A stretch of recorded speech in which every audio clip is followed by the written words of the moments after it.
Bienvenidos a Venezuela, Crisis y Esperanza. Yo soy Gerwin Riera y les comparto esta historia desde Medellín, Colombia. Quiero saludar a Cristina Coletti, una profesora de danza en el Departamento de Teatro y Danza de la Universidad de Texas en El Paso. Ella nos cuenta que no se pierde ni uno de nuestros episodios. Lo hace mientras sale a caminar y tiene una profunda admiración por nuestra gente. Un abrazo, Cristina, y gracias por tus ideas.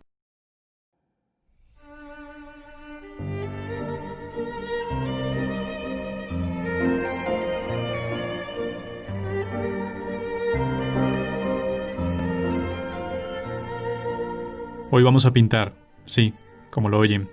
Tenemos una artista, Aymara Monsalve, venezolana viviendo en París, Francia, que ya preparó el lienzo para este episodio. Este lienzo es un poco extraño, el que usan para embalar uno de los alimentos más populares de Venezuela, la harina pan.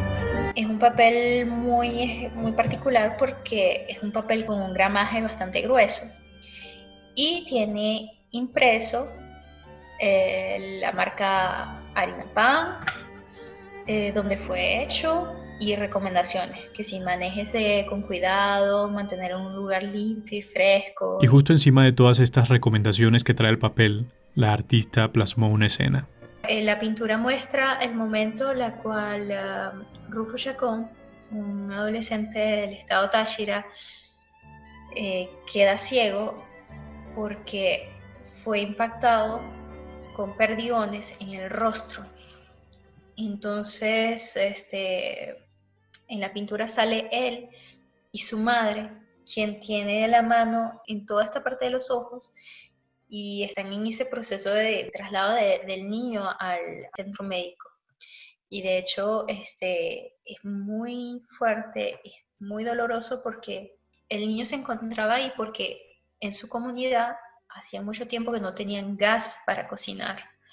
Entonces la comunidad se unió para protestar y cuando la guardia vino lo que hizo fue disparar perdigones y entre esos, dispararon a Rufo de una forma brutal y sanguinaria porque no es que le dispararon hacia el hombro o hacia la pierna, le dispararon en la cara y no una vez sino muchas. Ya sé que la pintura no es una obra abstracta, ni mucho menos un personaje simpático inventado por la imaginación de esta artista, pero tiene detrás un contexto que para esta mujer marcó un antes y un después. Aymara, ¿y qué ha sido lo que más has meditado en este tiempo de cuarentena ahí en Francia? Pues he pensado tantas cosas y una de esas es como revivir en cierta parte de lo que fue mi primera cuarentena en Venezuela, mi primer confinamiento cuando estaba en Venezuela durante el 2017. En 2017, Aymara comenzó a pintar las escenas más complicadas de unas protestas que se daban en todo el país.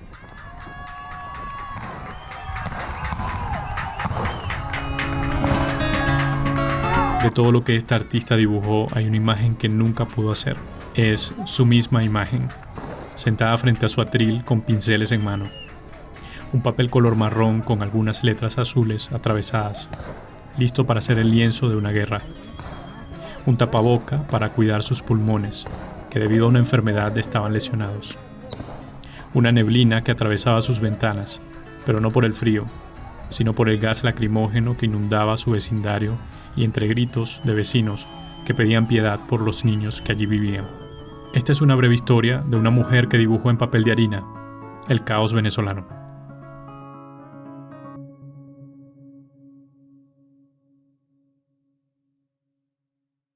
El 2017 comenzó muy mal para Aymara. Para el final del primer trimestre del 2017 comencé a sentirme muy mal. Yo ya venía estando un poquito enferma, tenía como una especie de tos que era como fastidiosa, pero para finales de marzo se complicó muchísimo. Me hacía sentir pero muy cansada, me ahogaba, era una tos que venía de adentro, de bien adentro, y tosía tanto, que me cortaba por completo la respiración.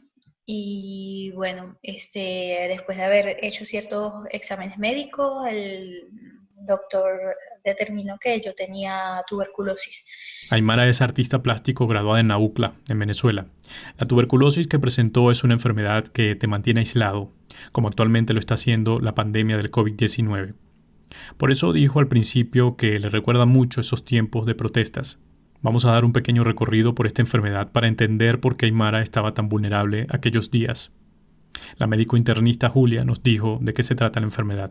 En cuanto a la tuberculosis, pues es una enfermedad que se produce por una bacteria que se llama Mycobacterium tuberculosis. Puede haber afectación tanto pulmonar, que es la más frecuente, o extrapulmonar, que puede afectar casi cualquier órgano. Pues puede haber tuberculosis renal, puede haber tuberculosis intestinal, cutánea, ocular. Hay muchas manifestaciones de la tuberculosis, pero la más frecuente generalmente es la tuberculosis pulmonar, que se produce por el contagio entre personas infectadas. Y pulmonar era lo que presentaba Aymara.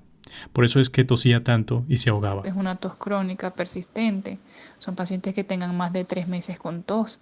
La tos va a ser húmeda con expectoración generalmente amarillenta, que posteriormente se va a tornar o puede llegar incluso a la hemoptisis, que es tos con sangre, o al expectorar es sangre, y se va a acompañar de pérdida de peso, fiebre en muchos casos. Aymara no tenía idea de lo que sucedía. Además, mientras el doctor le decía la condición que tenía, ella solo estaba en silencio, en estado de shock. Tal vez era la primera vez que escuchaba de esta enfermedad. O no, simplemente no sabía que era tan grave y contagiosa. Lo cierto es que era una enfermedad que hasta entonces se creía controlada por un sistema de salud capacitado, que hacía investigaciones y buscaba el origen de la enfermedad para atacarlo. No sé, yo esperaba otra cosa, no me imaginaba que podría contagiarme de eso, porque se supone que estaba erradicada y que normalmente nuestra cultura la conocemos como la enfermedad que tuvo Simón Bolívar. Simón Bolívar es más que libertador, es un héroe nacional, la persona más importante en la historia venezolana, tal vez en toda Sudamérica.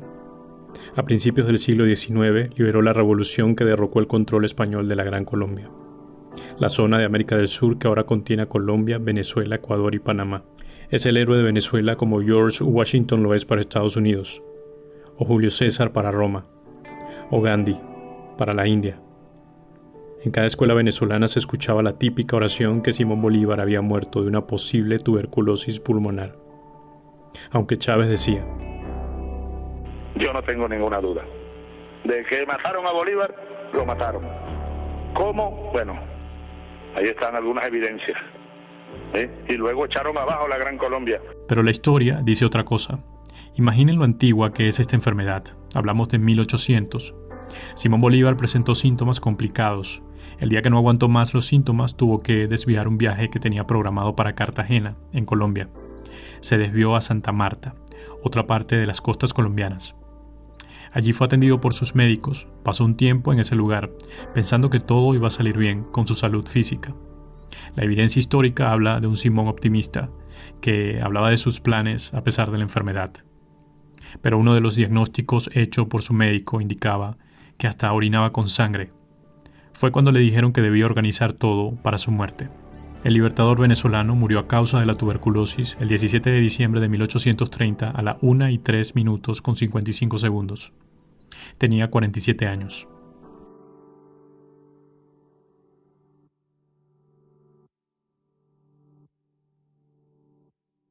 De 1830 a 2017.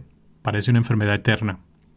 Todo ese sistema de salud médico que analizaba y controlaba la enfermedad hoy no existe en Venezuela, debido a toda la crisis que ha generado unas políticas corruptas y ha desgastado el sistema de salud. Además, muchos profesionales de la salud han tenido que emigrar. Hoy los casos siguen aumentando. Las causas de que haya un repunte de tuberculosis, básicamente es las condiciones socioeconómicas actuales del país. Pues las personas están desnutridas. Casi que el 80% de los pacientes que llegan a la consulta han perdido peso durante estos últimos 3-4 años. Personas que han perdido hasta más de 20 kilos de peso. De hecho, le llaman la enfermedad de la pobreza, porque básicamente donde más tiene propagación es en los países con mayor pobreza y falta de alimentación. Aymara nos sigue contando lo que sentía al ser diagnosticada. Pues bien rara y sobre todo vulnerable, porque vulnerable en el sentido de que todo me podía hacer empeorar mi cuerpo, o sea, mismo si agarraba una gripe o una cosa que me debilitaba, no iba a ayudar para nada mi proceso de recuperación. Y segundo, me hacía sentir un poco, con mucho miedo, no un poco, sino con mucho miedo porque como aún vivía con mi familia. De hecho, el día que le contó al resto de su familia, no podía seguir mostrando firmeza ante la noticia, así que decayó. Entonces, básicamente fue sentar a mi hermano y a mi abuela y explicarles la situación, y ahí es cuando me dio muchísimas ganas de llorar, me entré a llorar y también me dio mucho pánico porque estaba realmente enferma y los estaba poniendo ellos en riesgo. Porque cualquier partícula que saliera de su boca o nariz podía contagiar a su familia, los platos donde había estado comiendo cuando aún no había sido diagnosticada, pensar en el agua que había compartido con algún familiar, los cubiertos, estornudos, todo había podido contagiar a su familia. Pero el peor momento estaba por comenzar. Debía estar aislada durante 3 meses, usar mascarilla dentro de su casa, no tener contacto físico con sus seres queridos y amigos. Debían mantenerla dormida bajo un tratamiento para menguar los síntomas de la tos. Cuando despertaba, escuchaba lo que ocurría fuera de su casa.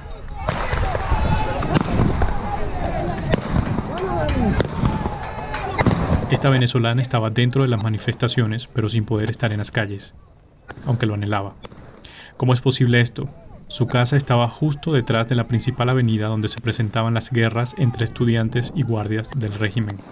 La zona se llama Valle Hondo, en Cabudare, estado Lara, una de las zonas reprimidas por la guardia al interior del país. Esos días los poderes del Estado tenían una guerra. El poder ejecutivo, que es el que representa a Nicolás Maduro, el cuestionado presidente de Venezuela, y sus ministros no estaban respetando el poder legislativo, donde actualmente está como presidente el líder opositor Juan Guaidó. Estaban violando los derechos que la Constitución venezolana manifiesta en pro de la democracia: fraudes electorales, usurpación de poderes y creación de otra asamblea sin consultar al pueblo. Esto alteró las calles, pero ya habían antecedentes sobre la violencia que ha usado el régimen, incluso otros gobiernos antes de Chávez, para reprimir las manifestaciones. Pero esta vez la fuerza del Estado tendría un gran problema.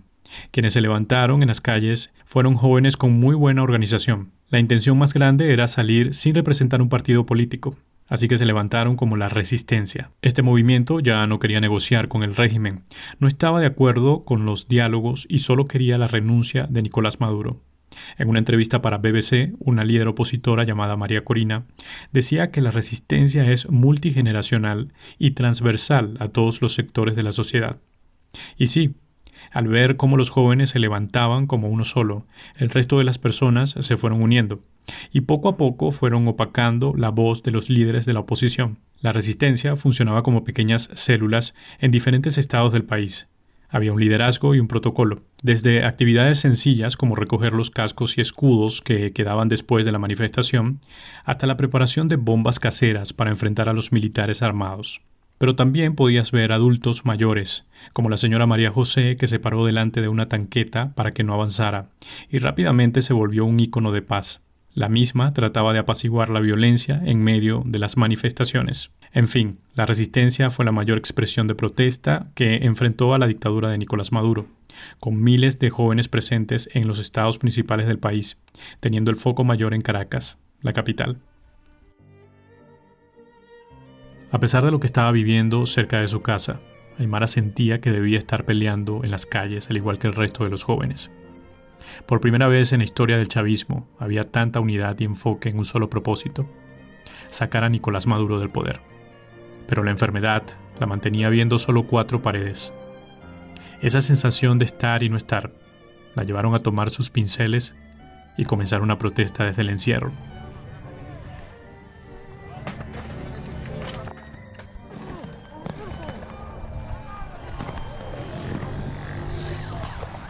Entonces, como que hice una protesta a mi manera, de un formato pequeño, para poder contribuir a esa causa, sí, a la causa y unirme a sentirme unida a ese momento del país donde todos estábamos unidos por esa causa. Entonces, bueno, por ahí comenzó la serie de pinturas de Venezuela.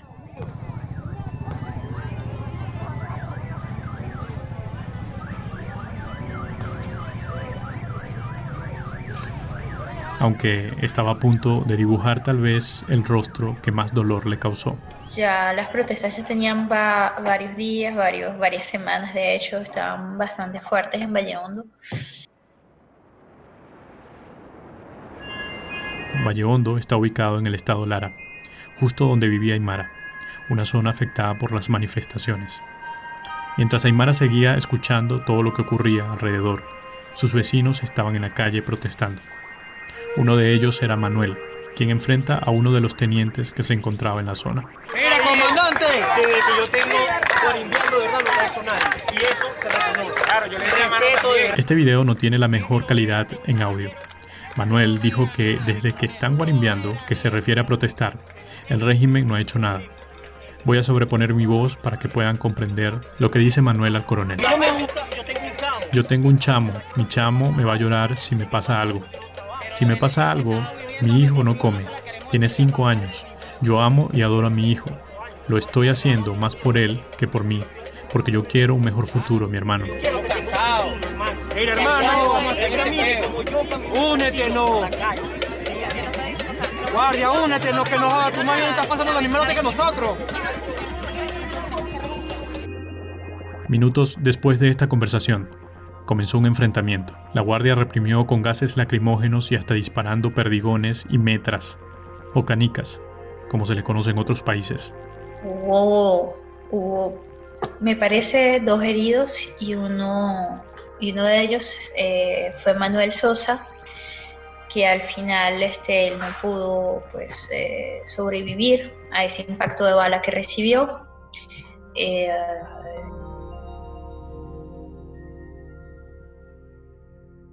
Cuando Aymara se enteró, salió corriendo desde su cuarto, rompiendo todo protocolo de su enfermedad. Fue bastante fuerte porque es alguien que creció contigo. Él no vivía en la misma calle que yo, pero sí en la misma urbanización, y nuestros padres se conocen. Tú no esperas que alguien muera durante las manifestaciones. Tú deseas que eso no pase. Pero cuando desgraciadamente pasa, y que además es alguien a la cual tú tienes estima, que aprecias, el choque es 1000 veces más fuerte. Llegó al portón que divide la calle donde está su casa. Y vi sus gotas de sangre en el piso. Yo sabía que eso era sangre porque es fácil de identificar, o sea, y más en un pavimento gris, cuando ves una marca roja, ya casi negra por el sol y su exposición, la oxidación de la sangre, tú sabes que eso es sangre. Y era tan raro de paso ver y saber que desde el lugar donde lo hirieron, se vino corriendo hasta su casa y en todo ese transcurso fue dejando gotas de sangre. Es bastante duro, es bastante fuerte. Sí. La muerte de Sosa fue antes de que tú hicieras la serie o luego. No. La muerte de Sosa sucedió después de yo haber comenzado la serie. Y de hecho, yo hice un retrato de Manuel que junto con los vecinos se lo entregamos a sus padres.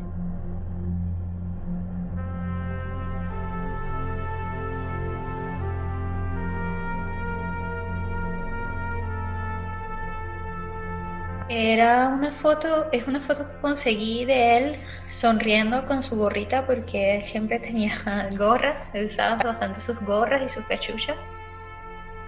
Y es su rostro pintado con los colores de la bandera. Estaban los colores de la bandera. Es un retrato en acuarela y abajo tenía escrito héroe.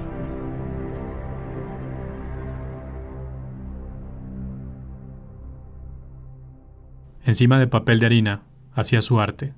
Uno de ellos es un guardia nacional bolivariano, con su uniforme y casco, tomando su arma y disparando hacia arriba. La imagen está congelada justo cuando la bala sale del gatillo. Detrás, en el fondo, se logra leer la palabra cuidado, que trae el mismo papel. Y bueno, recuerdo que una noche, pues, la guardia atacó durante la noche Valle Hondo. Y yo estaba encerrada en mi cuarto y cuando comencé a escuchar demasiadas detonaciones, o sea, en mi cuarto yo me la pasaba encerrada, o sea, puertas cerradas, ventanas cerradas, día y noche. Cuando empecé a sentir tanto gas, me puse un foulard, me puse un pañuelo y abro la puerta y se ve el gas, es como cuando está nublado. Y seguíamos escuchando detonaciones, pero muchísimas detonaciones.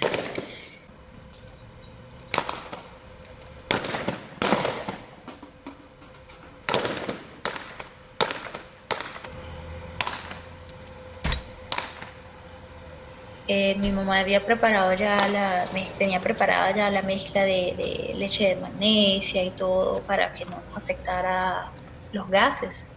Pero, ¿sabes? Escuchábamos de lejos cómo los chicos se confrontaban, los de la resistencia, cómo se confrontaban contra la guardia y cómo la guardia también agredió la propiedad física de personas, o sea, disparando hacia las puertas, rompiendo vidrios de los carros, tumbaron portones de las 2 primeras cuadras.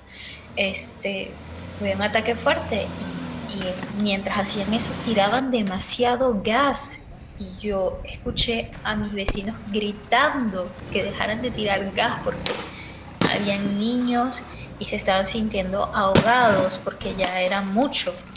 De hecho, a veces me costaba mucho respirar.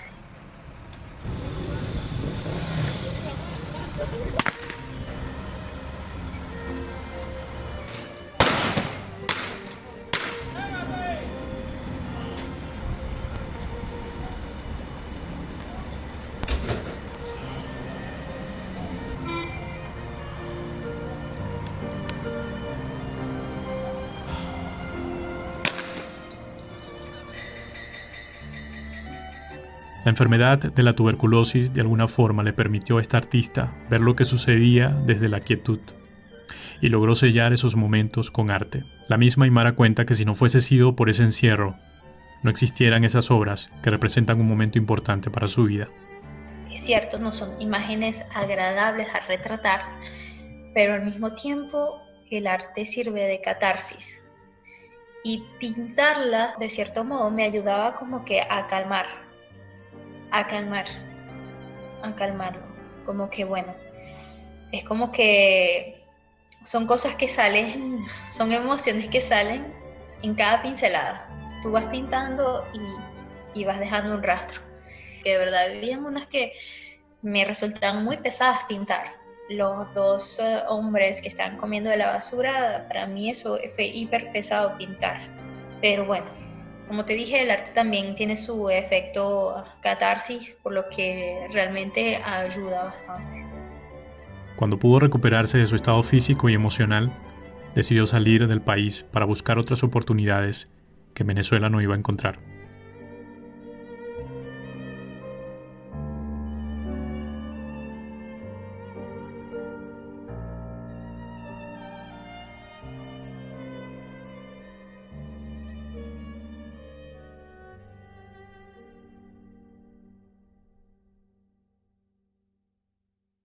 Puedes conseguir este arte en su perfil de Instagram, @AymaraMonsalve.